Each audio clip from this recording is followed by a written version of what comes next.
So I'm pleased to welcome James Archard. Nice to have you on the podcast, James. How are you?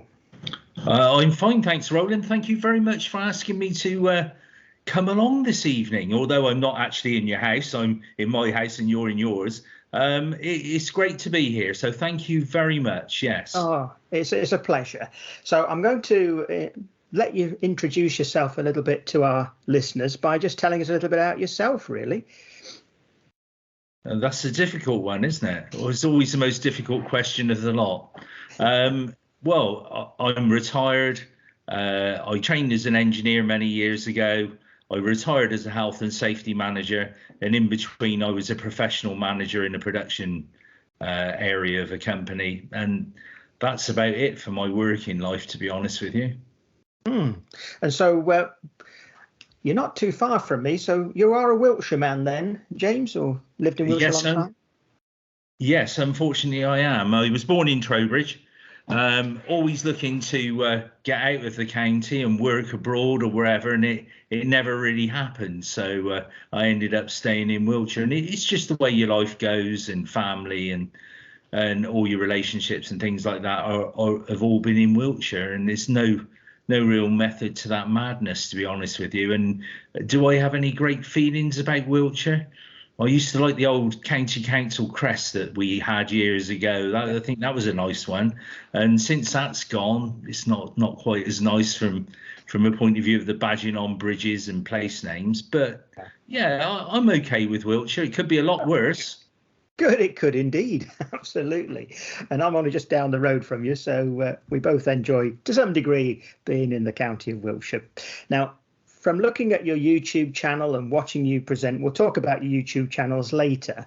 You've obviously got a love sort of history and the area and things like that. So how did that develop? What's your sort of feelings on that? Well, that's come about since lockdown, Roland, because really, before, I didn't have a great deal of interest in history at all. I had an interest in old classic cars and motorbikes and bicycles and anything old steam engines. And I've always had that, quite like canals and things too.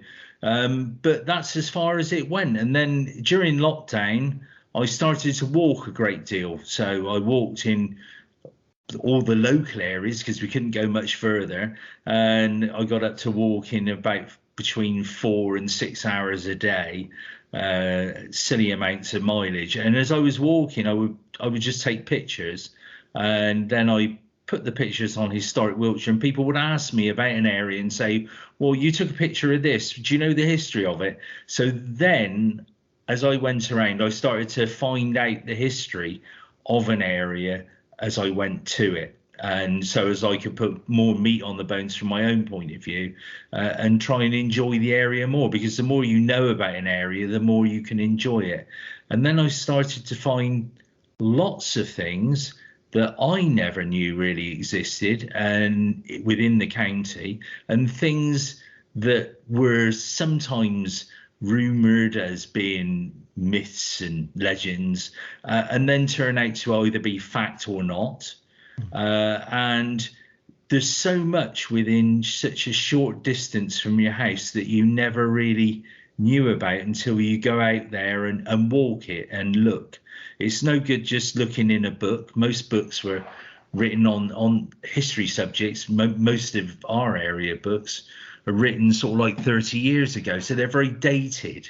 They're not up to the mark. And now when you go to visit an area, you can often find so much more than you really thought could have been there initially, if you like.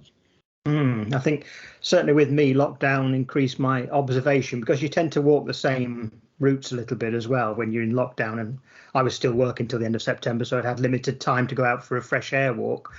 And you just notice little things that you'd never seen before, because now you're looking more or seeing them so many times, you'll spot something different. And I always say to people with that, if you go into a town, don't just look in the shop window, look above, look down the alley, down the side. There's so much history that's just taken for granted. You're not noticing it. And so, like yourself, you've been noticing things you haven't seen before, brought on by lockdown in a way, really.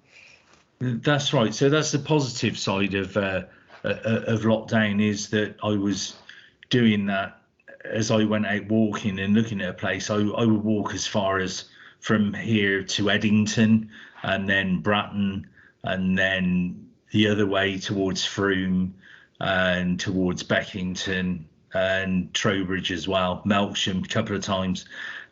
So it's surprising what you can come across just within a few miles of your house. And speaking to people also helps as well. A lot of people, when they're out walking, I always say hello and how are you, and or how far have you been, all those sort of comments, and then ask them if they've been to a certain area or looked for a certain thing, and taking it on from there. And so the first things that I sort of really got quite interested in history are things that date back before or around the Saxon period, and then working up into various other things of all periods of history. So I encompass a different time span all the time, really, in what I look at. It's not just one specific area. You get some people and they're just all Mesolithic, Neolithic, Iron Age, Saxon, and I try and take in as much as I can of a certain area, but not to overdo it, because I get short little snaps of history in areas, and then I don't get bored. I can move on to something else. And people that specialize in one area within their mind are they may be an expert in that area, but it's, from my point of view, I don't want to be bogged down with any form of a label. I'm not a historian as such. I'm an average guy. I have an interest in history, and I get fun from it, which is good. That's the important thing, isn't it? And of course, you've got a couple of YouTube channels. In fact, I didn't know you had two until recently. I found the second one. Sorry about that, James. I don't know how long that has been going for. But you've got, which you renamed, but now it's called James Walks in History. I think it was History Snatch before that, wasn't it? Yeah. James Walks in History. And the second one is under your own name, James Archard, which is a little bit about sort of digging up old dumps and magnet fishing and all that kind of thing. So how did the YouTube channels come about?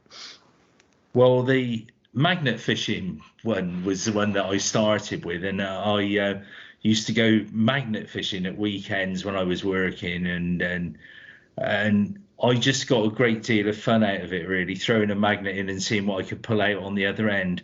But that sort of linked me to history a bit as well. And it was going quite well, really. But once you've done an area, you've done it. You can't, you've pulled out you would call it rubbish, but the historical items within that area, and then you move on. And it's got to be an area where people have lived. So, for example, I did Trowbridge and Frome and the Mells stream all the way along there and things of that nature. And then it all came to a head one day when I pulled out a World War II bomb and by the Staplemead Creamery in Frome, and shut down the area. It's your fault, was it? It was, yes. I pulled out a German World War II bomb. On the end of my magnet, and then I had to report it, and the police came out and looked at it, and the area was closed down. The dairy had to stop working. The people in the I think they call it kindergarten, but the child's nursery up the road had to all be evacuated, and my name was mud for an afternoon, really. And then the bomb people came along and took one look at it and chucked it in a bomb box and took it off onto Salisbury Plain and did something there with it. They wouldn't let me keep it, so that was a shame. And then 2 weeks later, I found another smoke shell there, which had been discharged, which I've still got. So yeah. I've got that, and I found some Civil War cannonballs and a lot of old flat irons, big hooks, and great big rings of metal that you can't describe, really, because it only picks up ferrous metal. And so I did that for quite a while and started to get a bit bored with that, if you like, and then decided I would go over to doing what they call mud larking, or now I would call it more stream larking, where you wade in the chalk streams and look for things like old clay pipes and bits and bobs that may give you history in the area. and I found some Roman pottery as well, which was quite nice, a bit of Roman greyware pottery, and various bits and bobs. So my greatest find doing that, really, I suppose, was a couple of nice old bottles, but nothing dynamic. Then I also do a bit of bottle digging as well, and I do that with some friends on old tips, as you say, and if you're lucky, you can pull out the odd Victorian cob bottle or something of that nature, and I do that, but I don't keep much at all. A lot of people keep stuff, and I ended up with a heap in the garage about 2 foot high that I was never going to do anything with. So I said to myself, don't keep it. I gave a lot of stuff away to people. I don't want a little museum all of my own. I have the odd curio I can show people, but nothing too wild, if you like. And so that was that channel there. So that's the James Archard channel, a bit wild and a bit wonderful in its own way. And then with the History channel, that developed from me initially calling it the Wiltshire Walkman. I decided I named myself the Wiltshire Walkman, and people didn't seem to go with that too much. So I then decided I was taking little snatches of history as I went along. I would call it History Snatch. No, people didn't really like that much. So then I went for James Walks in History, and I think I've settled on that one now. And basically, I walk around an area of history that you may or may not know about, and throw my own thoughts out there, but make sure that I know everything that there is to know that's been written down about it so far, if you like. And some of those historical gems still confuse the greatest historians around, and those places can be really interesting, and they're the ones that drive me and motivate me to go out and take a look and see what's there and throw out my own thoughts on there, be they right or wrong. But that's what I do. Yeah, no, and they're very good, very interesting. I do watch them all. I say that. I even watched the bottle digging not long ago, where they dug up the inkwell, which I thought that's quite a little find. Oh, the inkwell. Yeah. Yeah, you can go to a car boot sale and buy them for about 20 pence if you can find the right box. Yeah, absolutely. You know, yeah. Spend all that time digging them up. It's finding it in the context of it being thrown away. So it's not just the item, it's how did it arrive there? I wonder how it got there. Why is it here? So that's what I think motivates people on that side, not just the I want an inkwell. Because if you want an inkwell, you can go, like I said, and hunt around a car boot sale and buy one and put it on your shelf, but it's got no context behind it. But yeah, if you find one, you say, oh, I found this in the stream, in Froome or wherever it might be, and it was underneath a rock and it must have been there for years and it may have come from the ironworks. So those are the things that make the difference, if you like, from a point of view of finding things and enjoying them. Got a story to it, your story to it as well, essentially, by finding it. Yeah. Excellent. Well, I know you've made quite a lot of videos, and mostly in the fairly local area to where you live, around Dilton Marsh, aren't they? Not too many miles away, most of the videos you make. But out of the videos you've made for James Walks in History, what's your favourite? Do you have one?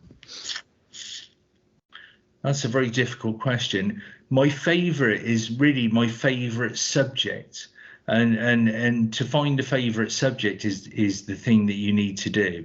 And so many of these videos, sometimes you're a bit reticent to put out there something because people can piggyback off of it and decide to do it themselves and probably have much better video quality and cameras and everything else than I do, and they probably make a better job of it, but they don't have the feeling behind it. So my favorite areas really and my favorite mysteries, my favorite areas that I have are, I like the Sarahhead estate and everything that goes on there. There's so much history within that estate, and a lot of history that you can't always answer, but it's got to be, and I know everybody else says this as well, the Bloodstone probably at Bratton is my favourite mystery of all, because it's at the bottom of a valley. It's the only sarsen stone there. There are ring barrows or round barrows, bowl barrows, call them what you will, around on the hillside. There is a possibility that the Battle of Ettington or Eddington or Ethendon, however you like to pronounce it, was fought there. And it's got a different feeling of an area of landscape as you walk down through by the springs to it. Then you turn sharp left, go up into the valley, and then look down onto the Bloodstone, which is a sarsen stone, the only stone in that valley, the only sarsen stone. There's no other sarsen stone within there, and it's all on its own. It's just this one big beaten up stone, but the mystery behind it comes to light that every father told his son, told his daughters that lived in Bratton that was the stone where Alfred chopped off the heads of the Danes, you see, and that's why it's the Bloodstone, because it's red and all the rest of it. There is iron oxide within the stone, which makes it turn red.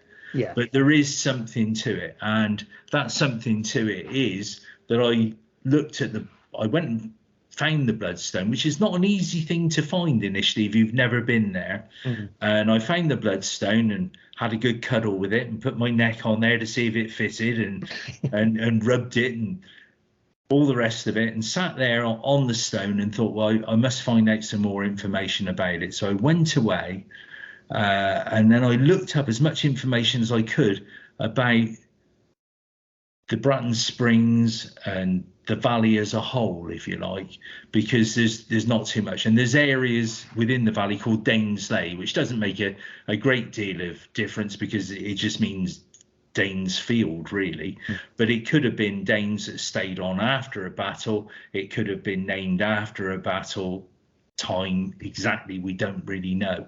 So that's the first part of the mystery. The second part of the mystery is that in 1975, the Water Board were digging down in the bottom of Stradbroke Springs, which is in fact probably only, if you take it in a straight line, 50 yards from the Bloodstone, and they found 3 headless skeletons.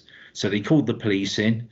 The police came and said, no, these are old, they're nothing to do with us. You need the archaeologist in. So the county archaeologist was called in, and eventually the bones ended up in Devizes Museum. And Devizes Museum is a very strange place. That's another thing. I've got something to take there soon. And every time you go to Devizes Museum, it's different. They're a nice group of people, but everything's all over the place, and you've got to look for it. So these skeletons were taken there, and then 5 years later, in 1980, 3 heads were found buried upside down, and the Saxons used to bury heads upside down so as the spirit didn't escape. Just up the road on the way to Imbrough on the left hand side, there's a little farm area there where they were pulling back everything to reconcrete an area, and they found these 3 skulls buried upside down, which would seem in all possibility to match the 3 skeletons. So that's evidence that's come from a myth, but we can't put any more on the bones of that. We don't know in what context. They may not, although the chronology of the bones may sort of match because of aging and that, they may not be the same. It may be something totally different. They could be even different period timescales. But it's a nice thing to know. And so when you tell people about that, people enjoy that side of it. And then the stone means more. It has a possibility it could have been used for that. So that's one thing I like. Yeah. Very good. The other one is the grave on the wall at Eddington Priory. I remember that one. Eddington Church. Yeah, that's a fascinating one. Yeah. Very fascinating as a whole.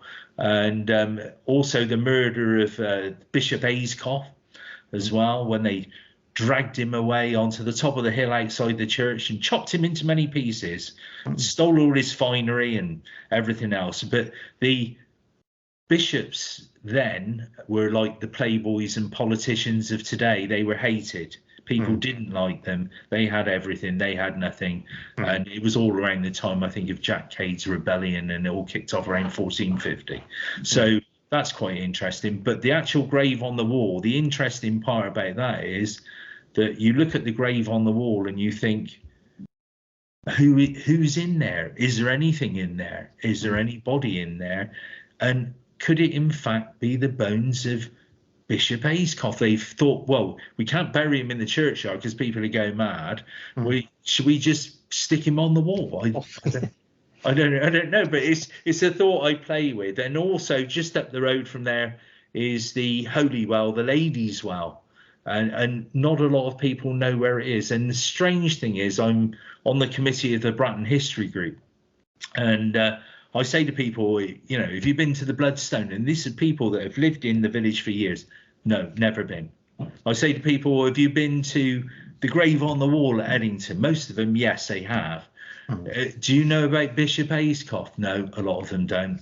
I say to them, have you been to the Ladies' Well at Eddington? And they go, oh no, I've been to the Cat's Well at Bratton. No, not the Cat's Well at Bratton, the Ladies' Well at Eddington. No. And they're people that live on the doorstep of it. So that's what transpires from that, really. And those are the bits that I just really enjoy and speak to people about them, and they suddenly think, oh, I better go and have a look at that. Could you show me sometime, is the first comment I normally get. And I say, yes, by all means I can. And I've shown a lot of people the actual area and my thoughts on it. Or they go out and look for themselves, and then they get something from it. They come back and say, I've looked at that. That's brilliant. I'm glad you told me about that. And I actually spoke to one woman about it who lives 400 yards from it, and she's lived there for 40 odd years, never been. No, it's amazing, isn't it? On your doorstep. Yeah, probably go halfway around the world to see something, but not on your doorstep. Yeah, that's correct. Yeah. Oh, that's so amazing. Those are the things that I get enthused by, I get motivated by, is conveying that to other people, but for them to enjoy it. If they don't enjoy it, it's a waste of time. And those things are quite important to me, because I feel, you know, if there's any form of legacy I'm going to leave, it will be that I took my grandsons or my daughters or my sons to an area and I showed them something that they can then show other people, and they know some of the history behind how it got there, why it's there, was it used, whatever it might be. And I think that's a good thing. That's brilliant. Absolutely brilliant. Now, we've already talked about your finds from mudlarking, so unless you can think of a really other favourite find, we can pass on from that. But do you have a very favourite find from your mudlarking or magnet fishing besides the bomb? I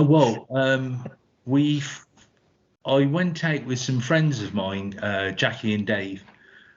We went to a area where we found a 16th century child's lead toy. Wow.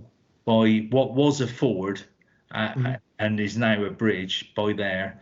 And Dave and Jackie, it is the Moonraker Mudlarks, and Dave got that, and that was probably the nicest thing that I found with anybody that was very interested. It was just a small lead child's house, but we didn't think too much about it. We just thought it was a blob of lead at first, and then Dave looked it up when he got home, and it's apparently very rare, and they were made in London.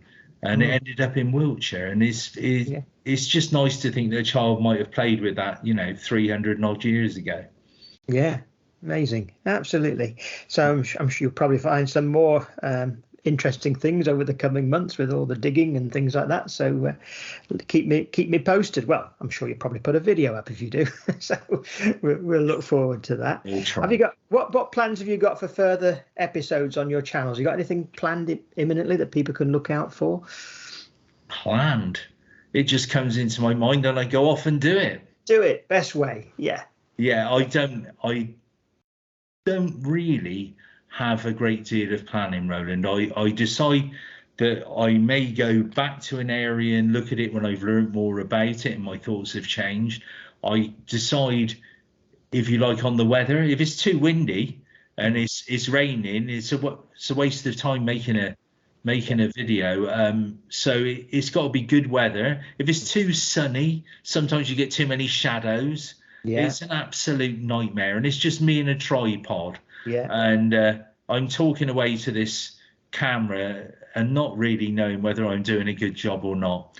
My daughter, is strangely enough, works in film, and she won't even bother to come and film me. So there we are. Oh, that's typical, and my camera's only a basic thing. I could really do with investing a lot of money in a decent camera and everything else, but I don't want to be tied to doing these videos. No. The videos are just the icing on the cake to let other people know about certain areas, and hopefully they're of some interest, but they're not the be all and end all. The be all and end all really is me walking, discovering from my own point of view things, finding those things out accurately and remembering them, and in the cases of putting them into a video, yes, it might be helpful for the future, whereas people used to write things in books years ago or scrapbooks. It does give it a form of record that can be referred to perhaps in the future. Yeah. But it's just fun. Yeah. And I get a lot of fun from history, and that sounds really sad. It's like one up from a train spotter, isn't it? And the fun that I get is it exercises my mind in remembering things, finding things out, and really does help me a great deal with my everyday mental health, I suppose. And with the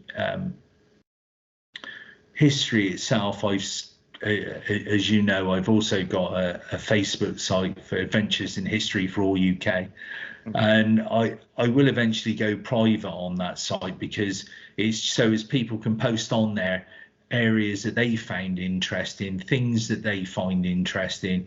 Might be an item, might be a place, might be an event, and I think all those things brought in together. Some people like events, some people like areas, some people like items, and so bringing all that together is nice, really, I think. Yeah. Excellent.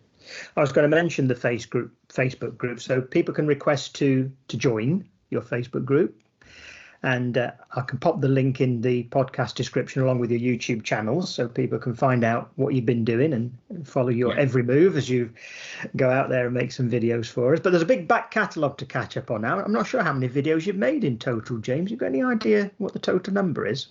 Roughly? Well, from in the I take ones off after a while too. I just put them onto private so as they're not hanging around for too long. But I've probably on the James Archard site around about 100 and something videos on that one, and on mine I think it was at 70 something, but I've knocked it down to 60 something now on that, because I'm starting to realize, I look at some of the old ones and I think, oh no, you didn't do that, did you? Oh, that is awful. Look at the light on that. I can hardly see that. I can hardly hear that. So I'm starting to knock those ones off and just put better quality ones on there. Quality, not quantity. Absolutely. But I would say one thing, and I find this with YouTubers, is the channels I like the best are the ones that are the simplest. It's one camera, usually somebody talking to it or showing something. There's no flash imagery or anything like that. They haven't got too many things on the go and trying to make it too BBC documentary. It's natural. You see from A to B or A to Z in one film. That's it, you know. Whereas the professional filmmakers will take a 1 hour documentary with about 20 minutes of material and keep putting B-roll in and going back to where they were and repeating it and all that kind of thing, you know. So that's the one thing I love about YouTubers, is they tell a story in 20 minutes, 30 minutes, whatever it is, job done, you know, and often as they filmed it rather than tons of editing going on. So I think you're doing a great job on that, which is why I watch you. Oh, and I'm sure many other people I watch you as well, Roland. Thank you. hasten to add, I watch your little village walks and trips and everything else that you do, and I quite like your content as well. But I think the only one that sort of I haven't watched too much recently was your recent Chapman Slade one. And the only reason I done that is that we used to live in the village and I sort of know everything there is to know about it, I suppose. Yeah. I want to thank you very much, and I'm sure our listeners have appreciated listening to you, James. And I'll say, make sure there are links. They can find your YouTube channels and the Facebook group if they want to come onto Facebook. So we'll see what happens. Stand by for the millions who will turn up. No, can't guarantee that, but one or two that want to listen to it as they make a cup of tea, Roland. That's the way. Right. Thanks very much, James. No, thank you. I shall just end our recording now, and I'll have a little chat with you after we finish the recording. But anybody who would like to follow James, do look for his channel, do subscribe. As, of course, we'd ask you to subscribe to this very podcast here at Roland's Travels.